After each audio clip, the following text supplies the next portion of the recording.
छोड़ा। आपके सामने महारानी वीरांगना अवंतीबाई की मूर्ति को आप देख रहे हैं। इधर सरकारी हॉस्पिटल में भगत सिंह की मूर्ति को देख लिए, इधर सुभाष चंद्र बोस की मूर्ति को देख लीजिए। इनके इतने कर्म काले हो चुके हैं कि इन्होंने हमारे क्रांतिकारी मूर्तियों को भी पूरा काला काला कर डाला है। इनको सब का एक एक कतरा इनकलाब लाएगा। मैं रहूं या ना रहूं, पर ये मेरा वादा है तुमसे कि मेरे बाद मरने वालों का सैलाब आएगा। भगत सिंह के इस शेर के साथ मैं आवाज देता हूं, भाई क्रांतिकारी साथी हमारे राजा लिल्लारे को आए और इस कार्यक्रम को आगे बढ़ाएं। जिंदाबाद जिंदाबाद। साथियों, आज हम 9 अगस्त क्रांति दिवस को यहां मना रहे हैं। और साथियों, ये 9 अगस्त क्रांति दिवस तब से शुरू हुआ था जब अंग्रेजों का इस देश में अन्याय अत्याचार बहुत ज्यादा बढ़ गया था और एक कंपनी थी ईस्ट इंडिया, उसने पूरे भारत पर कब्जा कर लिया था। साथियों, इसकी शुरुआत 8 अगस्त 1942 से हुई थी और पूरे भारत में ये 9 अगस्त 1942 में व्यापक रूप इसने ले लिया था।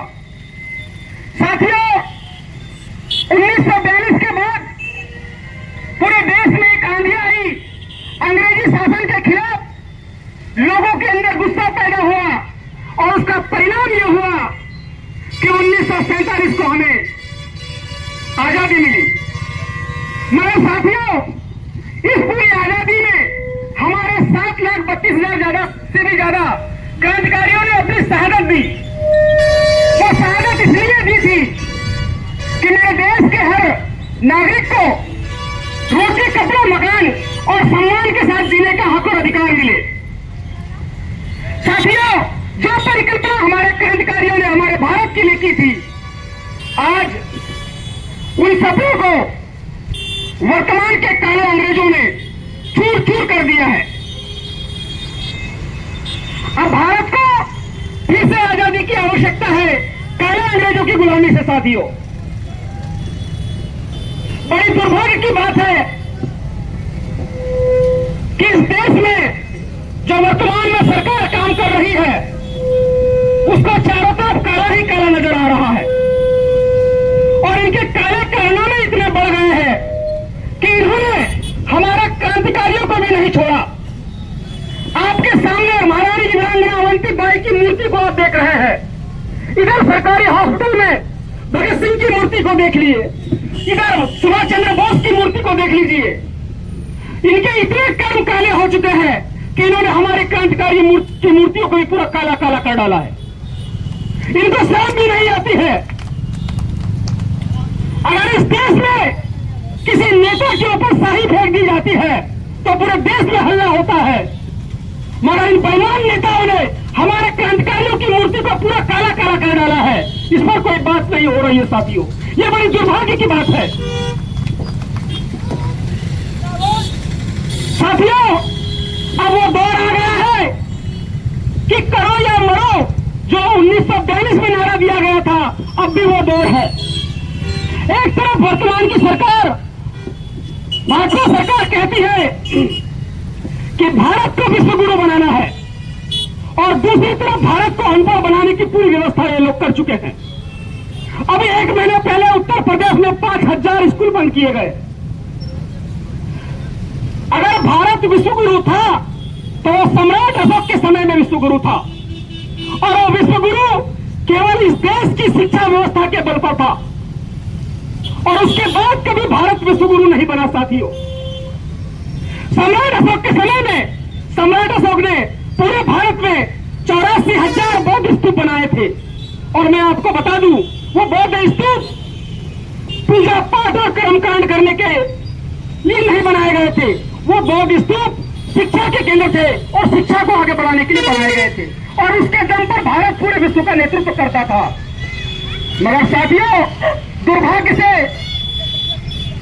इन पर बौद्ध स्तूपों को मिटा दिया गया, हमारे शिक्षा के केंद्रों को मिटा दिया गया और बुद्ध ने जो एक मार्ग दिया था भारत को स्थिर करने का और विश्व गुरु बनने के लिए नेतृत्व करने का उसे भी समाप्त कर दिया गया है साथियों। आज वर्तमान में इसी जिले में